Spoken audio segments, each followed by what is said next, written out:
મારે તો વાત કરવાની છે મારા પોતાના સર્જન પૂરતી. પણ નાયપોલ નામના એક નવલકથાકારે કહ્યું છે કે જે નવલકથામાં લેખકની આત્મકથાનો એક ટુકડો નથી હોતો, એ નવલકથા વાચકના હૃદય સુધી નથી પહોંચતી, સિન્થેટિક થઈ જાય છે. ખાદીનો સ્પર્શ કેમ ગમે છે? ઉનાળાના તાપમાં કેમ કોટન પહેરવું ગમે છે? કારણ કે કોટન સત્ય છે, રિયલ છે, માણસના હાથનો સ્પર્શ છે એમાં. મશીન પરથી નીકળેલું કપડું ચળકતું હશે, સુંવાળું હશે, દેખાવડું હશે, પરસેવો નથી ચૂસતું. મારી નવલકથાઓ હાથે વણેલી ખાદી છે, એમાં ક્યાંય કશે સિન્થેટિક કપડાનું ચળકાટ નથી. મારી પાસે એવું કંઈ નથી કે જે હું મારું નથી એવું કહીને નકારી શકું. આ બધા મારા સંતાનો છે. લૂલા હોય, લંગડા હોય, આંધળા હોય, બહેરા હોય, રખડેલ હોય, શરાબી હોય, ડ્રગિસ્ટ હોય, તો પણ આ મારા બાળકો છે. એટલે મારી નવલકથાઓની ઓનરશિપ હું બહુ હૃદયપૂર્વક અને બહુ નમ્રતાપૂર્વક અને બહુ જવાબદારીપૂર્વક લઉં છું. વાત એમણે કરી ત્યાંથી જ આમ તો કરવી જોઈએ, કૃષ્ણાયનથી. અને આ ભૂમિ પર સૌથી પહેલી વાત કૃષ્ણાયનની થવી જોઈએ. એક એવો માણસ કે જે આટલું બધું હેપનિંગ જીવી ગયો, જેના જીવનમાં ઘટનાઓ ભરપૂર હતી, સંબંધો ભરપૂર હતા, સત્યો અસત્યો મિથ્યા બધું જ ભરપૂર હતું. એને થોડા કલાક જિંદગીના છેલ્લા મળે, જે આપણને કોઈને સામાન્ય રીતે મળતા નથી. મૃત્યુ આવી લાગે ત્યારે કોઈ એમ કહેતું નથી કે ચાલ હું કલાકમાં આવું છું, રેડી રહે. આવું કોઈની સાથે થતું નથી. પણ એ તો કૃષ્ણ છે અને એની સાથે થયું. યાદવા સ્થળી પૂરી થઈ, જ્યાં આથમતી સાંજના પડછાયા પૂરા થાય છે, ત્યાંથી કૃષ્ણાયન શરૂ થાય છે. ઓનેસ્ટલી સ્પીકિંગ, સમી સાંજના પડછાયા વાંચી ત્યારથી મારા મનમાં એમ હતું કે એના પછી શું થયું. બહુ નાની ઉંમરે વાંચેલી, પછી ફરી વાંચી, કારણ કે એના પછી પણ તો કંઈ થયું હશે ને.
એમની પ્રેમિકા રાધા અને એમની પત્ની રૂકમણી અને સત્યભામા, આ બે જ પાત્રોને મેં હાથ લગાડ્યો છે, કારણ કે બાકીના પાત્રો એટલા પોપ્યુલર નથી. સત્યભામા અને રૂકમણી એકબીજાથી તદ્દન વિરુદ્ધ છે, અને છતાંય પત્ની તરીકે રૂકમણી એકવાર ઘસડાય છે, કારણ કે એ પણ સામાન્ય તો છે જ, નોર્મલ છે, હ્યુમન બિઈંગ છે. નવી સ્ત્રી આવે પોતાના પુરુષના જીવનમાં તો તકલીફ તો થવી જોઈએ આઈડિયલી. ન થાય તો તમે વિમુખ છો, અલિપ્ત નથી. એટલે જો વિમુખ થઈ જાઓ તો સાથે રહેવાનો કોઈ મતલબ જ નથી. એને વિમુખથી અલિપ્ત થતા શીખવે છે કૃષ્ણ. એને પોતાના મય રહીને પણ પોતાનાથી દૂર કેમ રહી શકાય એ શીખવે છે કૃષ્ણ. અને એમના અંતિમ સમયે 2 સ્ત્રીઓ આવે છે. રાધા આવતા નથી. રાધાની પુત્રવધુનો એક સિક્વન્સ મેં એમાં લખ્યો છે, જેનું મૂળ નામ શુભ્રા છે. પણ સાસુ વહુ એટલા નજીક છે, એટલો પ્રેમ કરે છે એકબીજાને, કે રાધા પોતાની પુત્રવધુને શ્યામા કહીને બોલાવે છે. આ શુભ્રાથી શ્યામા સુધીનો પ્રવાસ પણ સ્ત્રીની જિંદગીમાં બહુ રસપ્રદ હોય છે. એક સીન છે મારી નવલકથાનો, જેમાં આખી રાત રડેલી પુત્રવધુ થાંભલાને ટેકે બેઠી છે. રાત્રે પતિએ મારી છે. બાજુમાં બેસે છે રાધા, અને પુત્રવધુ પૂછે છે સાસુને કે આખી જિંદગી તડકો પડે અને છતાંય હૃદયનો એક ખૂણો ભીનો રહી જાય તો એમાં કોઈ શું કરે? આ પુત્રવધુ નથી પૂછતી, આ રાધા પૂછે છે જાતને. બધું જ કરી લીધા પછી, તમામ જવાબદારીઓ પૂરી કરી લીધા પછી પણ કોઈ દિવસ નહીં પહેરાય એવી સાડીની ગળીમાં મુકાયેલો એક પ્રેમપત્ર, જે કદાચ ક્યારેય બહાર નથી આવતો, એ એની હાજરી ભૂલવા નથી દેતો. તમે બહાર કાઢીને વાંચતા નથી. રોજ તમે ગીતા વાંચો છો, રોજ તમે મધુરાષ્ટક વાંચો છો, પણ એ બધું જ વાંચતા વાંચતા પેલો પત્ર એની સાથે સાથે આપોઆપ વંચાતું જાય છે. એની મેળે જ એને કાઢીને વાંચવો એ નથી પડતો, કારણ કે એના તો અક્ષરો મોઢે હોય છે. મધુરાષ્ટકનો શ્લોક ભૂલાય, પણ એ પ્રેમપત્રની લાઈન નથી ભૂલાતી. એ કથા છે કૃષ્ણાયનની. મને હંમેશા એવું લાગ્યું કે આવું જીવેલો માણસ જો થોડા કલાક મળે તો પાછો ફરીને કોને યાદ કરે? અને આ 3 સ્ત્રીઓને યાદ કરે છે. આ 3 સ્ત્રીઓને ફરિયાદ છે એની વિરુદ્ધ. હોય, સ્વાભાવિક છે. તમે જેની બહુ નજીક હો ને એની જ સાથે તમને ઝઘડવાનું ગમે. બસના કંડક્ટર સાથે તમે ઝઘડો નથી કરતા, ઠીક મારા ભાઈ નથી છૂટતા તો લે રાખ, નહીં આપતો પૈસા પાછા. સહપ્રવાસી તમારી સાથે કચકચ કરે તો તમે એમ કહો કે ભાઈ તું બેસ, ચાલ હું અહીંયા બેસું. પણ જેની સાથે રોજ રહેવાનું છે, જેને તમે ખૂબ ચાહો છો, એની સાથે આર્ગ્યુમેન્ટ કર્યા વગર રહી શકાતું નથી. કારણ કે તમને ખબર છે કે આ ઝઘડો રિઝોલ્વ કરવો પડશે. આ ઝઘડો આપણા બેની વચ્ચે રહેશે તો આપણે એકબીજાને નહીં જોઈ શકીએ, એટલે આ ઝઘડો વચ્ચેથી ખસેડવો પડશે. અને ખસેડવો કેવી રીતે? તો એની આ પ્રોસેસ છે, જેમાં દ્રૌપદી આવીને પૂછે છે કે તું મને પ્રેમ કરે છે કે નહીં, કહી દે જતા પહેલા. મારી અંદર આ ફાંસ છે, મારે બહાર કાઢી નાખવી પડશે, નહીં તો હું તો જઈ જ નહીં શકું.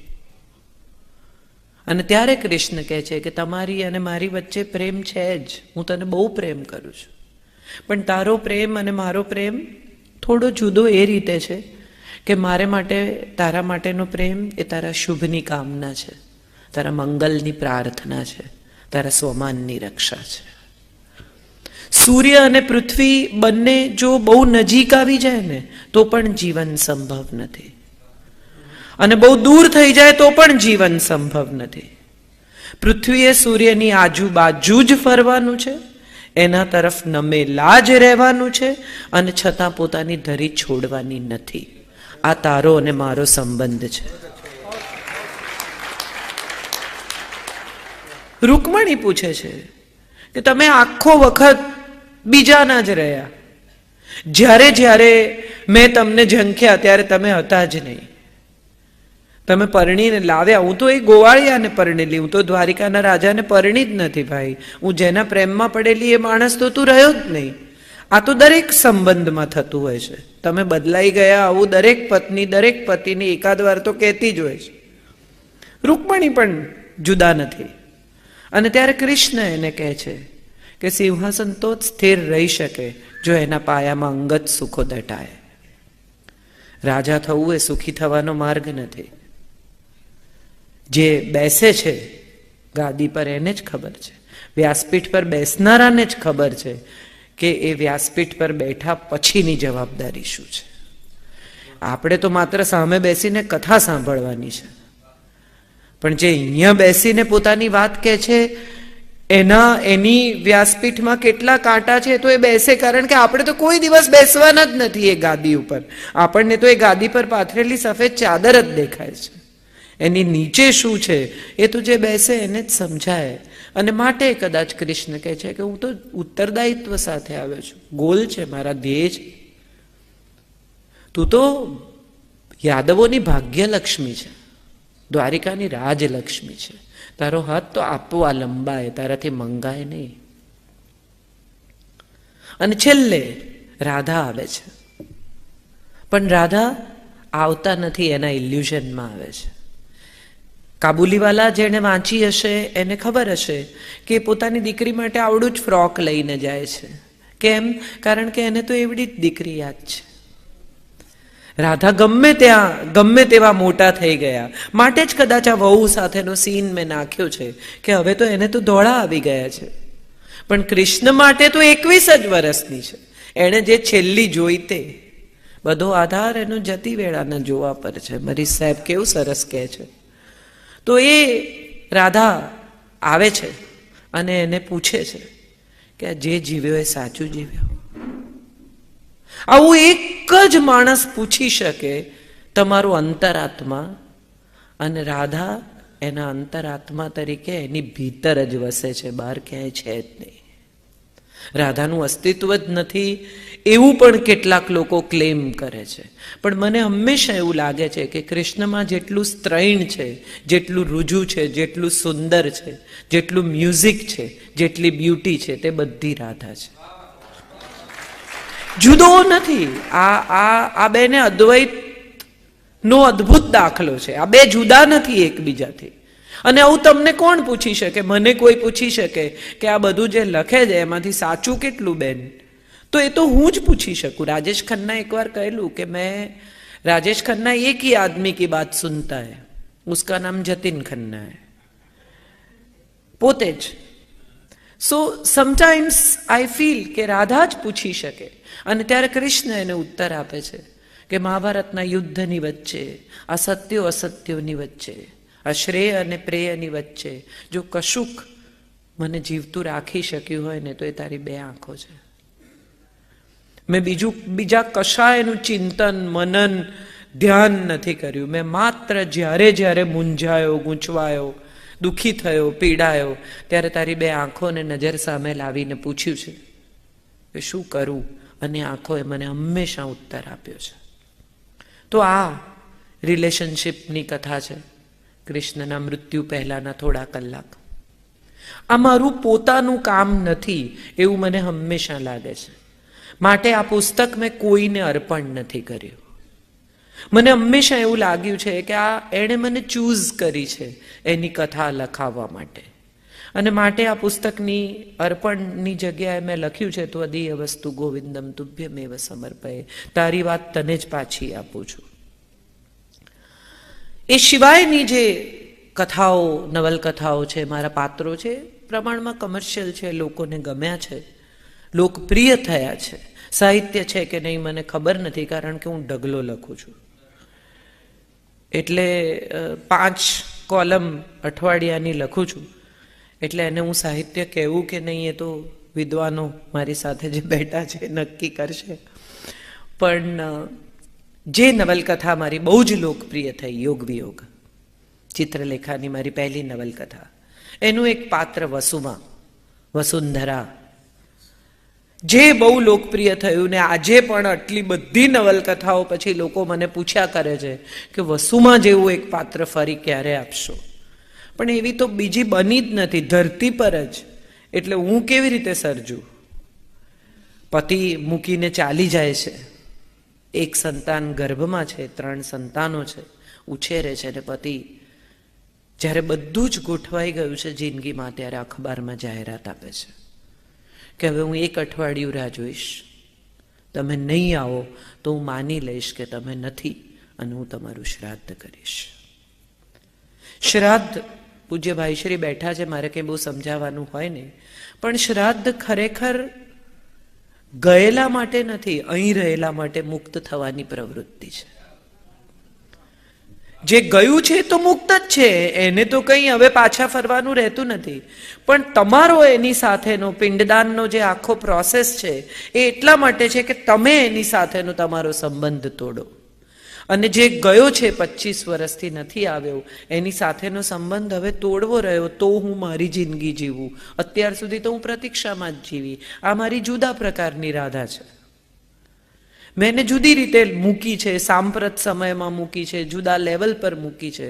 અને માટે કદાચ મને એવું લાગ્યું કે આ કૃષ્ણ જો પાછા આવે ગોકુળમાં 25 વર્ષે તો રાધા એને ક્યાં રાખે? એ તો પરણેલી છે, છોકરા છે. શું કે આ મારો બોયફ્રેન્ડ છે?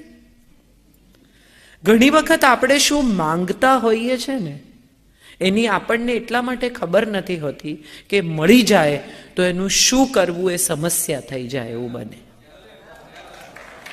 બીકોઝ નથી મળ્યું માટે આપણને લાગે છે કે બહુ અલભ્ય છે. ખો જાય તો સોના હૈ, પણ જો સોનું મળી ગયું તો એનું શું કરવું એની ખબર નથી. એવું કોઈ પ્લાનિંગ નથી આપણી પાસે. આ તો નથી મળ્યું એટલે જંખ્યા કરવું છે. હવે આવે છે સૂર્યકાંત, અને સૂર્યકાંતના આવવા સાથે જે સમસ્યાઓ શરૂ થાય છે એ યોગ વિયોગની કથા છે. યોગ એટલે ભેગા થવું અને વિયોગ એટલે છૂટા પડવું, એની આ કથા છે. એની એક મજાની વાત તમારી સાથે શેર કરું. એમાં એક પાત્ર હતું અનુપમા ઘોષ, એક્ટ્રેસ છે, અને સૌથી નાનો દીકરો છે અલય, એના પ્રેમમાં પડી છે. અલયની ઓલરેડી એક ગર્લફ્રેન્ડ છે જે એના બાળપણથી એની સાથે છે, એની સાથે મોટી થઈ છે. અલય એને જ પરણવાનું છે એવું નક્કી છે.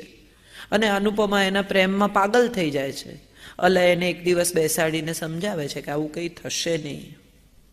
અલયને ફિલ્મ બનાવી છે અને અનુપમા એની મદદ કરી રહી છે, એટલે ચૂપ રહે છે ખાલી.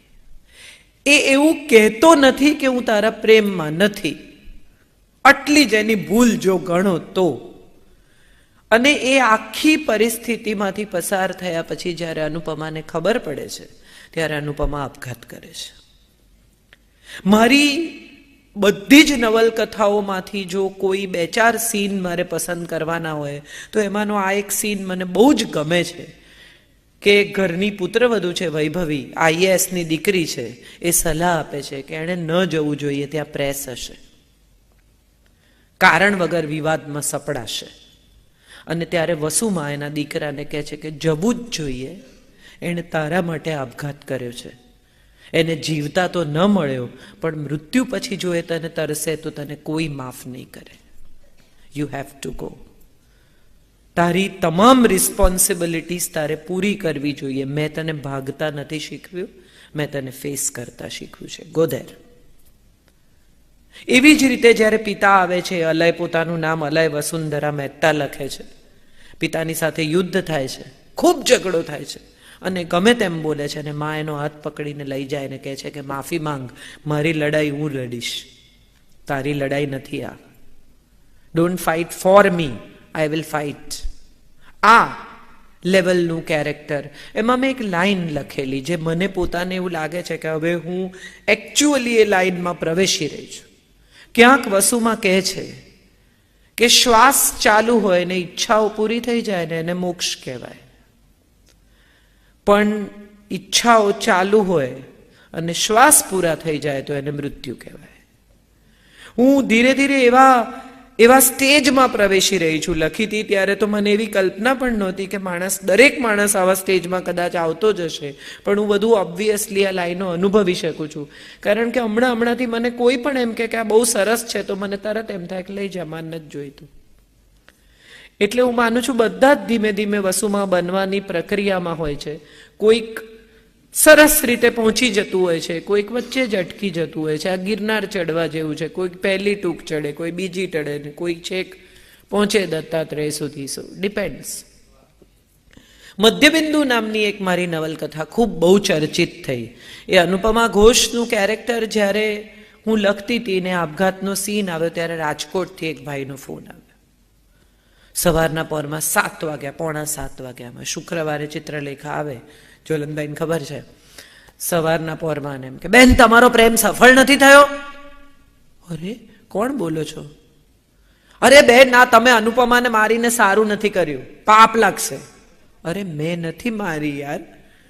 આ બે બહુ શાંતિથી, આ જાંબુ જેવી કથા, એમને એટલી શાંતિથી સમજાય. મેં કીધું ભાઈ આ પાત્ર છે, ક્યાંક ને ક્યાંક તો એની એક્ઝિટ આવે ને. હા તો પણ બીજાની કરાવો ને, એની કેમ કરાવો છો?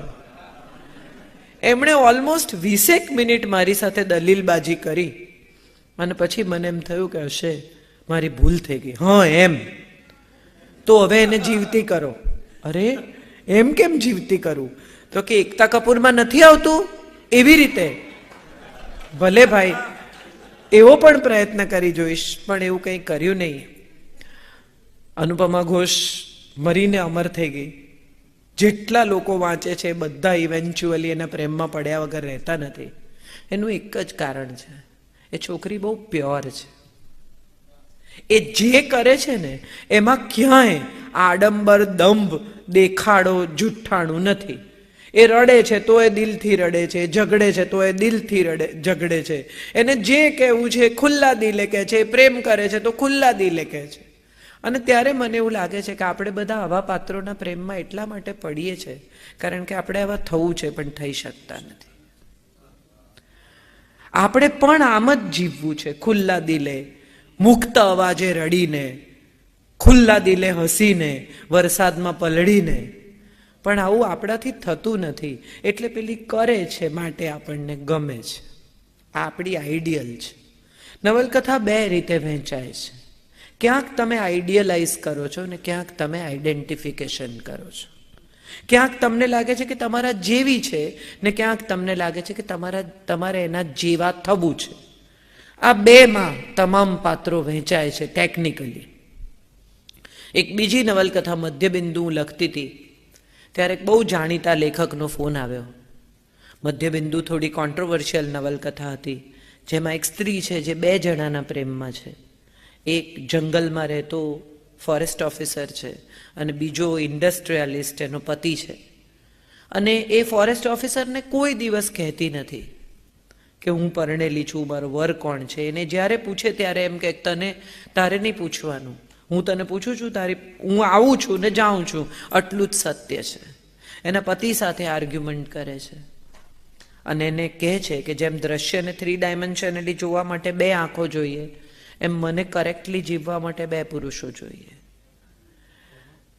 અને આ નવલકથા જ્યારે હું લખતી હતી, શૃંગાર પ્રચુર વાત છે આખી, કારણ કે ફિઝિકલ રિલેશનશિપ અને ઇમોશનલ રિલેશનશિપ, આવી 2 અલગ રિલેશનશિપની કથા છે. એક જગ્યાએ માત્ર શરીર છે અને એક જગ્યાએ માત્ર મન છે. આવા 2 સંબંધોમાં એ જીવી રહી છે. દ્રૌપદીને આપણે વખાણીએ છીએ કારણ કે પોતાની જાતને ઈમાનદારીથી 5 પતિઓ વચ્ચે વહેંચી શકી. પણ મધ્યબિંદુ માટે બહુ કોન્ટ્રોવર્સી થઈ અને એક લેખક, બહુ જાણીતા લેખક, એમણે મને પૂછ્યું ફોન કરીને કે આમાં જાત અનુભવ કેટલો. ત્યારે મેં એમને કહેલું, મેં કીધું શોધો, આમે હમણાં તમે કંઈ બીજું કરતા નથી. મજા એ છે કે સ્ત્રી જ્યારે લખે છે ને ત્યારે એની આત્મકથાનો ટુકડો કેટલો છે આમાંથી એટલું જ શોધવામાં રસ છે. કથા શું છે એમાં કોઈને બહુ જાજો રસ હોતો નથી. આ આખી એ પથરાયેલી વાર્તામાં, આખા એ પથરાયેલા પોતમાં, જેમ પેલી કન્યાની મહેંદીમાંથી પતિના નામનો અક્ષર શોધવાનો હોય, એનાથી વધારે શોધવામાં કોઈને કંઈ રસ જ નથી હોતો. આ કથા કેવી છે, સારી લખાઈ છે, ખરાબ લખાઈ છે. કૃષ્ણ સારી છે, કાજલનું સારું કામ છે. કેમ? તો કે ભગવાનની વાત છે ને એમાં. ઇસ્મત ચુગતાઈને એમની સાસુ એક આગળ લખેલો, જ્યારે એમની નવલકથા પર, એમની શોર્ટ સ્ટોરી પર કેસ થયો કોર્ટમાં લાહોરની, ત્યારે કે અલ્લાહ રસૂલ કી બાतें लिखे, ऐसी सब बातें न लिखे. અધ્યાત્મની વાત કરી ત્યારે મારે કહેવું જોઈએ કે આપણી પાસે તો કેવા કેવા લેખકો છે અધ્યાત્મ લખનારા.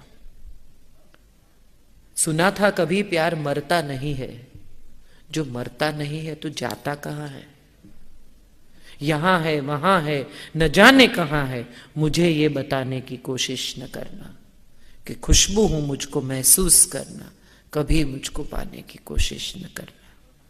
आ दीप्ति मिश्र है। मैं अपने हाथ से उसकी दुल्हन सजाऊंगी, कमाले जब्त को इस तरह भी आजमाऊंगी, सुपुर्द करके उसे चांदनी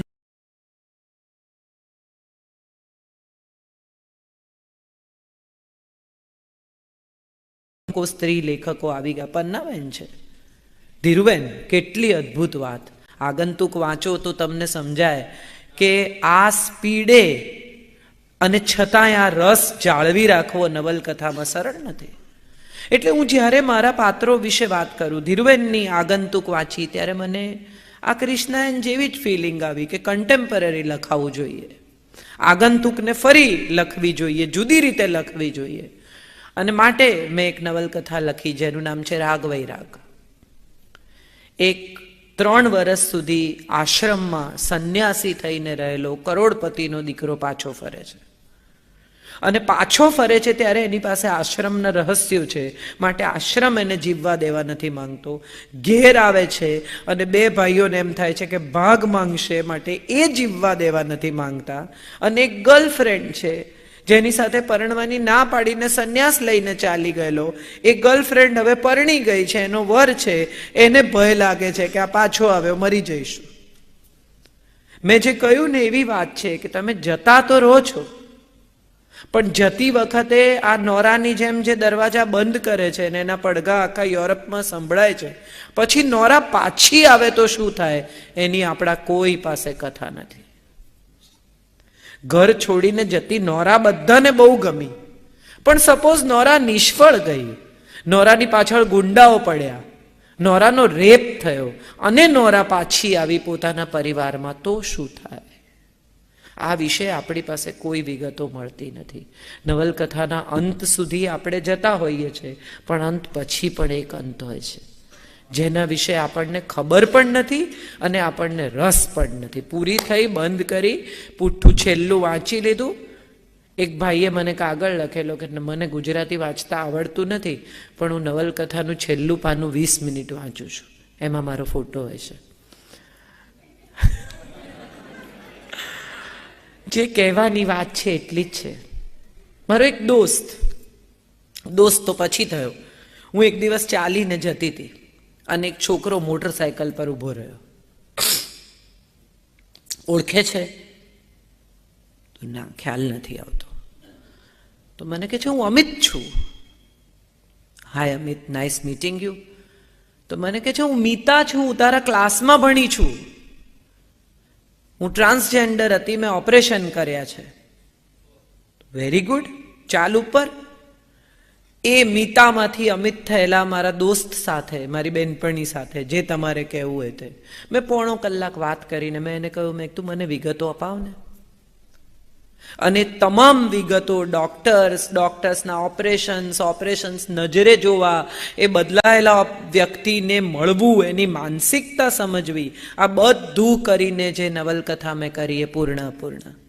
અને મેં અમિતને જ અર્પણ કરી છે એટલા માટે કે આ કથા મને એની જ પાસેથી મળી છે।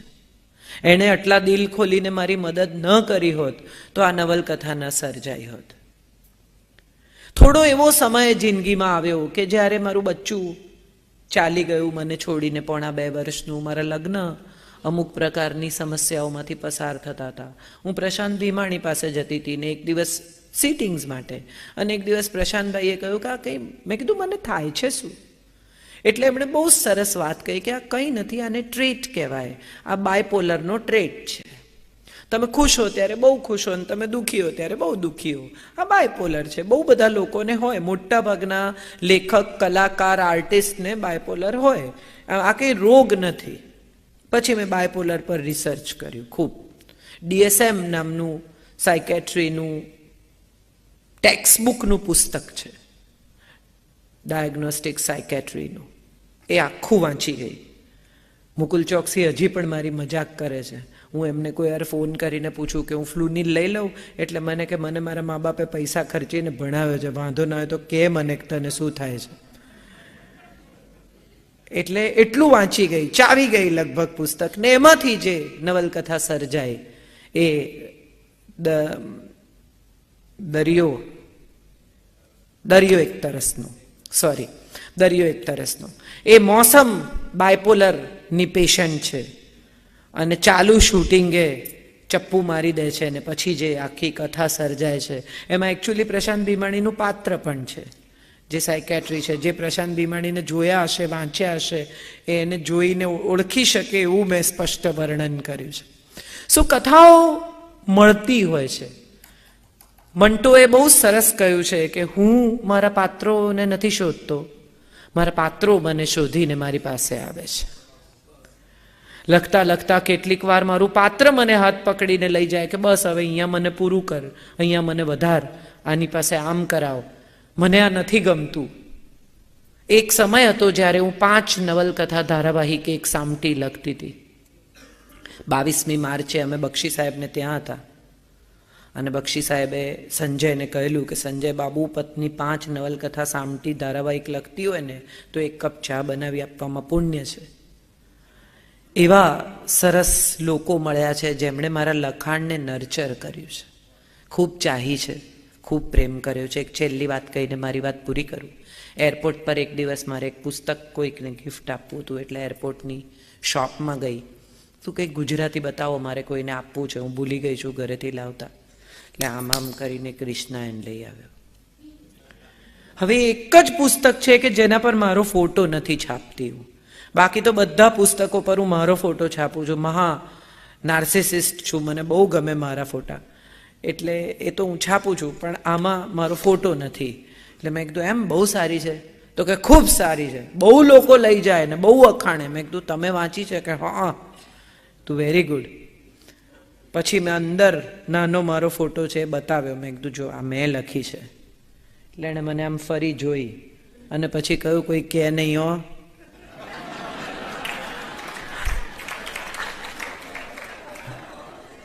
એટલે મારી વાત મારે અહીંયા જ પૂરી કરવી છે કે 65 પુસ્તકો પછી એકચ્યુઅલી મને જોનારા બધા જ મને જોઈને કહે છે કે કોઈ કે નહીં હો. Thank you so much.